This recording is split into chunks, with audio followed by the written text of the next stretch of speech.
अध्यक्ष महोदय, इस देश के किसान को उसकी मेहनत का उचित मूल्य मिलना चाहिए। इस बात से इनकार नहीं किया जा सकता है। मैं इस सदन का ध्यान इस बात की ओर आकर्षित करना चाहता हूँ कि जब जब भी किसानों को दी जाने वाली सहायता की बात की जाती है तो यहाँ पर कभी भी कोई ठोस निर्णय नहीं लिया जाता है। आश्वासन तो बहुत दिए जाते हैं कि हम उनके द्वारा पैदा किए गए अनाज का उचित मूल्य देंगे, उन्हें वे सभी सुविधाएं देंगे जो शहरों में रहने वाले लोगों को मिलती हैं।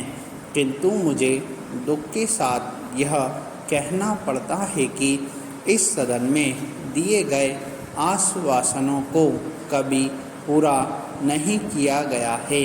कई बार किसानों को बाढ़ से या सूखे से बहुत नुकसान उठाना पड़ता है।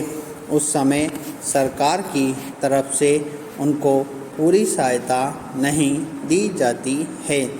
एक तरफ तो किसानों को उनके द्वारा पैदा किए गए अनाज का उचित दाम भी नहीं मिलता है और दूसरी तरफ उनका बाढ़ और सूखे से बहुत नुकसान हो जाता है। ऐसी स्थिति में हमारे देश के किसानों को बहुत कष्ट उठाने पड़ते हैं।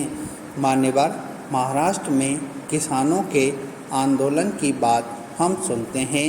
बड़े ही दुख की बात है। जहाँ तक मुझे मालूम है वहाँ के किसानों को बहुत सारी सुविधाएं दी गई हैं। वहाँ के किसानों को दिए गए ऋण माफ़ कर दिए गए हैं, लेकिन उत्तर प्रदेश के किसानों को इस तरह की सुविधा अभी तक नहीं दी गई है।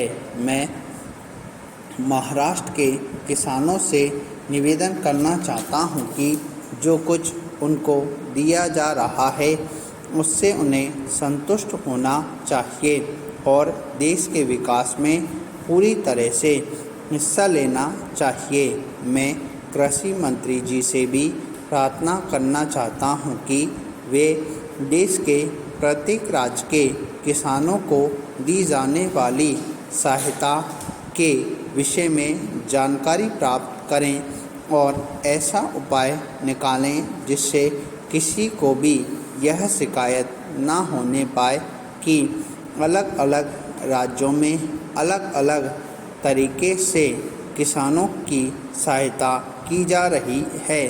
मैं माननीय मंत्री जी का आदर करता हूँ। मैं समझता हूँ कि उनके दिल में किसानों के लिए पूरी जगह है, लेकिन उनके लाभ की योजनाओं को अच्छी तरह से लागू भी करना होगा।